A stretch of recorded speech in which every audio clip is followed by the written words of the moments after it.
આ પરિક્રમા આ વખતે વાવાઝોડા અને વરસાદનું ખૂબ જોર છે, એટલે રસ્તા પણ ખરાબ છે ને લપસ્યું ખૂબ થઈ ગયું છે. ગાડી કે બચાવવાવાળો માણસ પણ અંદર આવી શકે એમ નથી. એટલે વ્યવસ્થા તંત્રએ, કલેક્ટર સાહેબે જે નિર્ણય લીધો એ યોગ્ય નિર્ણય લીધો છે. તો ભાઈઓ, ખરેખર ગિરનાર લીલી પરકમની અંદર મિત્રો શું થયું મિત્રો? શરૂ રહેશે કે વાઈન રદ થઈ ગઈ છે મિત્રો, કે શરૂ રહેવાની છે મિત્રો? હવે ઘણા બધા લોકો બધા વાટ જોઈ રહ્યા છે કે ક્યારે શરૂ થાય ને ક્યારે આપણે સૌ કોઈ લોકો જાવી.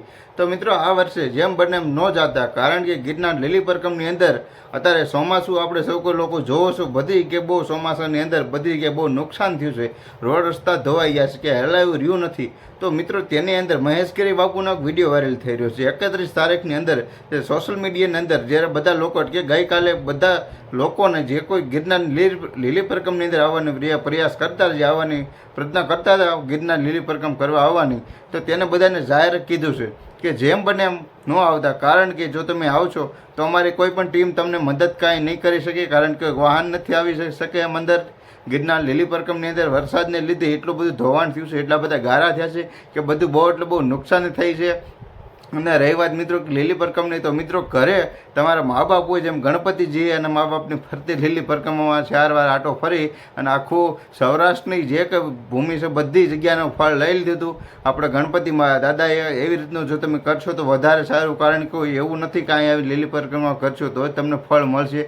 ઘરે તમારા મા બાપ છે તે જ ભગવાન છે મિત્રો. ખરેખર મહેશગીરી બાપુએ તે સાચું કીધું છે. ઘરે મા બાપ છે તે જ આપણે ભગવાન ગણાય, અને આપણે એની ન્યા કરતાં પહેલાં અહીં લીલી પરકમ જો પૂજા ભગવાન માતા પિતા પાસે શાંતિ નિરાથી રહેવી, તો એની કરતાં વધારે ફળ આપણને અહીંયા મળે. તો મિત્રો હાલ વાત કરો તો મહેશગીરી બાપુ એમ કીધું છે કે દર વર્ષની જેમ જ્યાં ધાર્મિક રીતની જે પરંપરા આપણે ચાલી આવે છે, તે પરંપરા લીલી પરકમની અંદર સો લોકો આવો છો તો મિત્રો બધા લોકો આ ફેરે ન આવતા, કારણ કે આ રદ તો મિત્રો રહેશે જ નહીં. કારણ કે હિન્દુ ધર્મની અંદર લીલી પરકમમાં મિત્રો બધી જગ્યાએ જાગૃત છે અને બધી જગ્યાએ જાણવી છે આપણે બધા એનો મહિમા, તો બંધ તો રહેશે નહીં. થોડાક લોકો પણ એની લીલી પરકમમાં જે એને કહેવાય, જે એને થોડાક લોકો પણ એને ઉજવશે. એટલે કે જે તહેવાર આપણો આવે છે, એટલે કે લીલી પરકમ જે ધાર્મિક રીતનું જે આપણે આવે છે તે બંધ નહીં રહે, કારણ ક્યારેય રહેશે પણ નહીં. કદાચ કોરોના હતો ત્યારે પણ 60 થી 70 લોકો જઈને લીલી પરકમ ફરતી તે જુનાગઢ ફરતો આટો માર્યો હતો. અને આજ ફરી વાર એવી રીતની દુર્ઘટના બની છે. તો